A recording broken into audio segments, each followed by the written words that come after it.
Right. Ransomware is bad. Really? Yeah. Yeah, so I guess ransomware started off in the I believe early 90s, and was kind of, at that time, floppy disks were all the rave. And so I think it was a WHO convention, a World Health Organization convention, where an individual went around basically handing out these floppy disks to people at an AIDS conference. And that was, I guess, distributed by a very simple kind of delivery mechanism, being a floppy disk and actually handing it to someone. So that's kind of like the first generation of ransomware. And so he was kind of a genius in a way that how he made the ransomware work is, once it was loaded on using the floppy disk onto the device, it would actually be that after 90 reboots of the device, that's when the ransomware would kick off. And you're less likely, I guess, as someone who's been hit by ransomware, to work out where it's originated from if after 90 reboots of your device, all of a sudden, it's just, what's happened here? Yeah. And so I guess how ransomware's evolved over time is we've moved from, I guess, floppy disks as being the method of distribution, to now seeing things such as emails, and especially spear phishing emails. So emails dedicated to a specific individual within your company, being that your CEO or sometimes your Chief Information Security Officer. That's a bad one if you fall for that one. I guess another way that ransomware's evolved outside of the method of distribution is how it's paid. Back in the early days of the ransomware, if you want someone to pay you a ransom, there's not cryptocurrency. Yeah. There's not really online banking or anything like that. So it was very much what do we do with this money? Oh, send it to me via the post. And so that's now evolved obviously extensively to the point now we have cryptocurrencies where it's, pseudonymous kind of accounts set up that you can't really tie back to an individual unless going through a great deal of pain. Yeah. Allowing you to transfer massive amount of money, and then diversify that money as much as you want into multiple wallets. Cryptocurrencies are traceable, but whether they're traceable back to an individual is another story. Ransomware obviously started off as this very singular kind of method of extortion, where they encrypt your files and be like, give me some money. Now we're starting to see that change, and it's been changing for at least the last 10 years into double extortion and triple extortion methods. So double being they encrypt your data, but they also take a copy of your data. And then they're threatening to post that online unless you pay the ransom. And then you move into stuff like triple extortion, where if you don't, say you've got a backup, so you don't have to worry about the encryption because you've got a backup set in place, and they're going to release the data publicly, and you're like, do you know what? The data that you took is not actually that important. It's not going to impact anybody. Yeah. We're not going to pay this ransom. Suck it, threat actors. Then they're also like, okay, well, based off this attack, we actually know how your network's configured. We know your internal processes. We're going to just try and make your life a living hell. Yeah. So we're going to try and take down anything we can to do with your business. And then we're going to even go on top of that and reach out to your clients and be like, hey, just so you know, we've got this data on you. We hacked these guys. Don't work with them. They're not secure. And we've even seen it to the point where threat actors have gone ahead and reached out to the regulatory bodies of governments, or whether that's the stock exchange, and actually reach out to those parties being like, hey, did you know that this company was hacked? Because we hacked them. Which is another whole ethical, moral dilemma in and of itself. But once again, it's another method they're using to try and get you to pay those ransoms. Would you say businesses have to disclose if they do fall for a ransomware attack? They don't. No. Well, disclosing when you've been hit by a ransomware attack is, to my understanding, ultimately up to a business decision. But it depends on where you are and what kind of business you are. If you're in the financial sector, if you're in the healthcare industry, if you're working with data that's very personally identifiable, then you've definitely got some sort of regulation to notify those individuals of this incident. Right. Now, how a lot of these threat actor groups and I guess ransomware groups and ransomware as a service is kind of evolving is sometimes they don't even give the company that opportunity to say oh no, we weren't hacked, or not say anything, because the first thing they'll do is after they've stolen the data and they've notified the company that they've hacked them and that they're ransomware, is they'll just put up their company name straight up onto their data leak site. And so then that's technically public information, mind you, it's on the dark web, but that's already been linked. Now, I guess there's a difference between a threat group or a threat actor saying we've hacked this company and a company coming out and saying we've been hacked, because we have seen instances where threat actors have basically said we've hacked this company, and in all evidence there's been no evidence of them actually being hacked at all. The data doesn't exist. They were just trying to stir up a bit of noise around the company for whatever reason. So backups are extremely important when it comes to ransomware, because you got to consider the first component of the ransomware, which is the encryption process, right? And so it's one thing if a threat actor comes in and encrypts your data and then asks for a ransom and you have a backup in place. You can revert to that backup and be like, okay, we're good. Now, if there's double extortion involved and triple extortion involved, that's a different story. If they've taken the data, different story. Having a backup, it is really important, but what I'm seeing is companies that have backups stored on the devices that get encrypted. So, they have an incident and the chief information security officer will come up and be like, okay, guys, we've been encrypted, we need to revert to backups, where are the backups? And the IT guys go, oh, they're on the servers, they got encrypted. And you're like, damn. We messed up. It's making sure that you're backing up properly. Considering things such as cold storage where possible, where it's completely offline, separate location to where your servers are currently based. So yes, backups are incredibly important for dealing with that first initial component of a ransomware attack, which is encryption, which is, if you don't have the backup, the issue becomes you need to potentially try and balance returning your company to business as usual. So putting up, your business continuity plans, getting servers back online, getting systems back in place. Otherwise, the alternative is if you don't have a backup, then you have to resort to restoring those systems, either by paying the ransom or by having an IT company or your IT team rebuild everything, and potentially losing a lot of data that you no longer have access to. When it comes to making the decision in ransomware incidents, the main decision is, do you pay the ransom or not? Unfortunately, that's a very situationally based choice, and it's a company choice at the end of the day. Now, sometimes the threat actors will have you in an armbar where it's either you can't return to business as usual without paying the ransom. In other cases, you've returned to business as usual, but they're threatening to expose your data and notify your clients.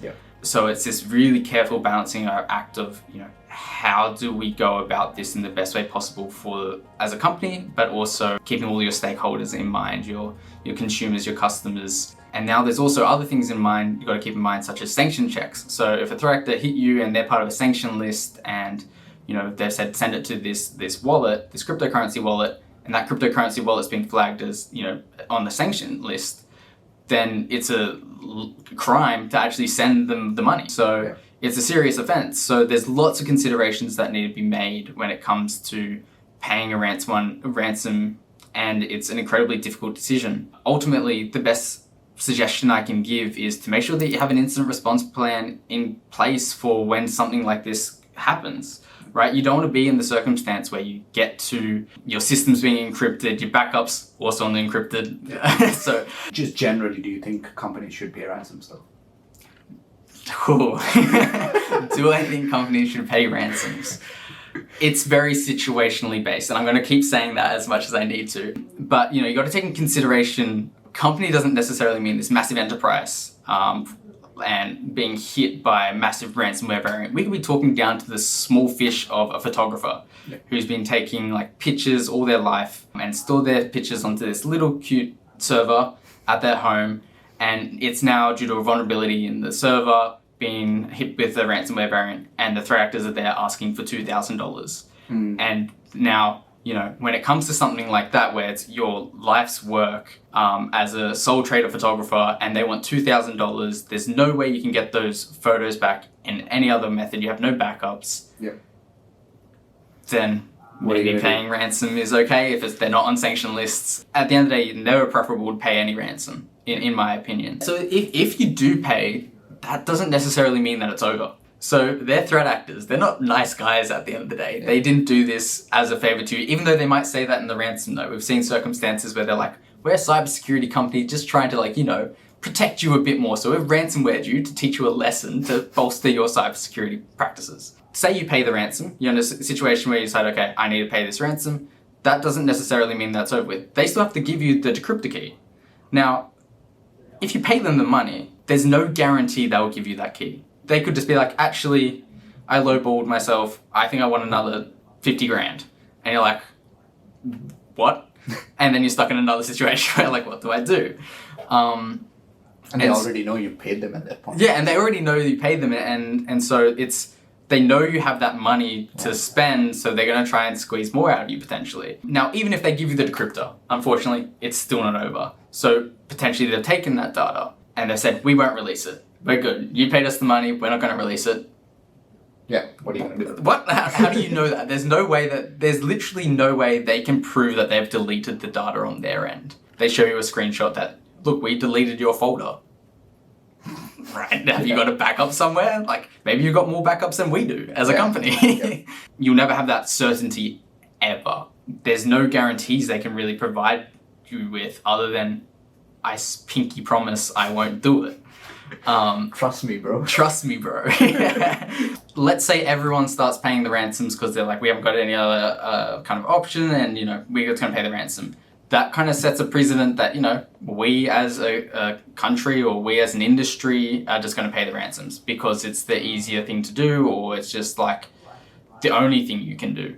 And so this encourages them and funds the threat actors to be able to do more of these attacks. And more of those attacks could be, once again, against your company again. Yeah. There's lots of threat actor groups around the world and ransomware groups around the world. There's not just this one big bad group. Hundreds. Okay, you get ransomed. You pay the ransom. Yeah.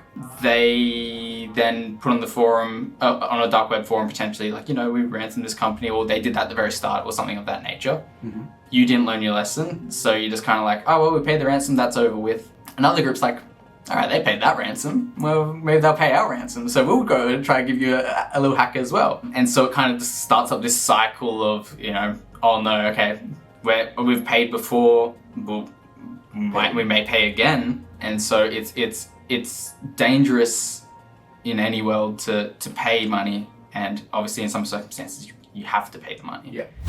There's a lot of direct costs that can arise from a ransomware incident, like one of them being, I guess, the direct payment of a ransom is one of them. Now you've got to consider other factors such as the cost of the investigation to work out, what's happened, the cost of maybe another third party to come in and help you recover as well. That's another one.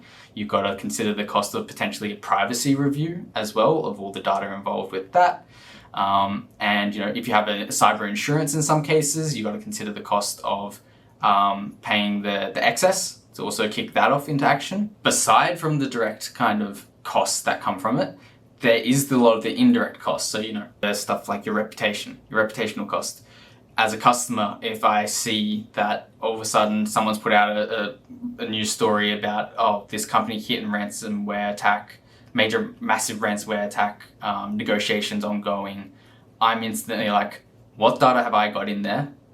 What could they potentially have gotten at mine, and what do I need to be doing as a customer of that service or company? I'm instantly thinking, I kind of want to get everything out away from that company as quickly as possible so I can protect myself. Outside of just the reputational costs, you've also got kind of the follow-on effects of a ransomware or cyber attack in general is potential legal costs in terms of legal fines that you have to pay as a result of a lawsuit against you for potentially negligence of not storing data responsibly, not doing certain things that you said you've been doing and kind of ignoring them and just letting them kind of just be like, oh, that won't affect us as a company. That's just a hypothetical situation where we get hacked. Cyber insurance is a really good system that's been set up to try and help companies get some security in relation to if a cyber attack does happen, because the expenses can blow out extremely quickly. These can go from, tens of thousands to millions. And so having this cybersecurity is quite important for if an incident like that is to happen, but it's not just to be like, oh, I have cyber insurance now, it's good, anything happens, cyber insurance has got it, we'll pay the excess. If you have a cyber incident happen and it costs a lot of money, I can assure you your premiums will go up like crazy. Yeah. It'll be very difficult if you decide to leave that insurance company, potentially to get another insurance company to cover you because you've been breached previously and cost X amount of money. And so it's not fail safe. Yeah. it should not be seen as the solution to ransomware. Which it isn't, for sure. Which it definitely is not the solution to ransomware. It should be seen as almost the last line of defense, in the sense of, okay, we've covered the risk that if all things fail, unfortunately someone clicked a link that enabled this to happen and managed to somehow bypass all the defenses we have in place. Hopefully, as a result of the systems you put in place, it's only been out of ransomware like one device or two devices and not your entire organization. And so the investigation costs a lot less, the legal costs a lot less. Yep. You might not even need to enact your cyber security policy, cyber insurance policy, because the cost of the excess is more than the cost of you just to investigate and to ensure that it was not a significant breach or ransomware attack. To my understanding, lots of times they've got clauses in cyber insurance policies that, you've got to make sure you're taking at least adequate defense of your environment. And if you're seen to not be taking that adequate defense of your environment, then what could happen is you have a big incident, you think, I have cyber insurance, it's fine. And then all of a sudden there's a little caveat in the contract that says, we're not going to actually cover this because you were being negligent. And so now you've got to face all the cost of it, and this kind of false sense of security you made in your head of, I've got cyber insurance, they'll sort it out for me, is now gone. So the future of ransomware attacks is looking to be pretty bleak. We're seeing a rise in ransomware as a service. So that's essentially where you can go onto the dark web and pay X amount of money and get a ransomware toolkit that you yourself can deploy. And you can start to try and ransomware companies.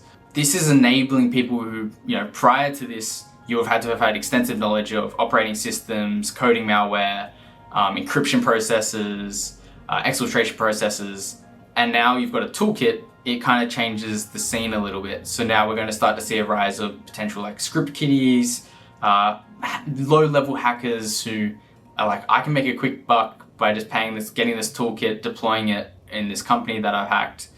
And then as a result, we're going to see more and more and more attacks. Part of ransomware as a service, there's also like affiliate programs. Like a lot of these ransomware groups are starting to operate a lot like a legitimate business. You'll have support chats where you can contact, the devs of the ransomware variant if you're having trouble deploying it in the company you're trying to disrupt. Customer support. Yeah, you got a customer support. And so they kind of work off, you use our ransomware variant, we'll put them on the data leak site, and you'll get X cut of the money from using the variant, and we'll take X cut from the variant or from the ransom payment as if it gets paid. Right. And so it's allowing these low-level hackers, these script kiddies, to be able to potentially deploy ransomware pretty easily. The barrier to entry is becoming extremely low to perform these ransomware attacks, and that's going to increase the number of attacks that happen at the end of the day. Yeah, I guess this goes on to a much broader issue, but there's still a significant skills gap in the incident response and wider cybersecurity industry that as a result is, we're not having enough people to defend or proactively defend these attacks. And so these companies are kind of being left behind in terms of cybersecurity knowledge, and as a result, these attacks are going to become more common as the low-level hackers are able to perform much more significant disruptions to your company, like ransomware. Make sure you're patching, as always. Make sure you're being super cautious of what you're downloading. Make sure you're doing security awareness training with your employees, letting them know, these are the repercussions that can happen as a result of, simply clicking a link. And not saying that in the sense of blame your employees, but in the sense of just please be extra careful when you don't want something. Yeah, education, awareness training, making sure if possible when you have the budget, deploying endpoint detection and response tools. So that's, deploying an agent to each of your employees' devices that can help to monitor suspicious activity, consider it like a next-gen antivirus, and help you respond and isolate devices in the case of an incident. So you can kind of shrink the scope of where the threat actors were able to ransomware pretty quick. It's really important to also have together your incident response plan. So I can't stress this enough, when you're in a situation where everything's really heated, you've got, the threat actors being pay us the money. You've got your shareholders and stakeholders being like, what's happening? Tell us more information. Having that instant response plan in front of you is going to allow you to be like, okay, here's my priorities. I need to priorities these stakeholders. I need to keep these people informed. I need to make sure that these people, someone's focusing on the recovery, someone's focusing on the evidence collection, somebody's focusing on the legal side of thing and the public relations side of thing. And so making this streamlined process of, okay, it's happened, here's what we do, here's how we respond, here's when we do and don't pay the ransom. It needs to be as clear cut as possible, and you need to know it as the CEO or owner of the organization. If you don't feel like you have the knowledge or the skill set within your company to put one together, reach out to an external party, Gridware, to put one together, sit down with you, do tabletop exercises. That's an incredibly valuable process of basically pretending you have an incident, and you all sit down in a room together and be like, okay, I'm doing this, I'm making sure that these devices are contained and preserved. It's really important to, if you don't have the skill set to do it yourself, reach out, get support from someone who does. Get support from the experts. Yep. Don't get ransomware. Hire Gridware. Hire We'll do it for you. Wait, that's not. Not ransomware.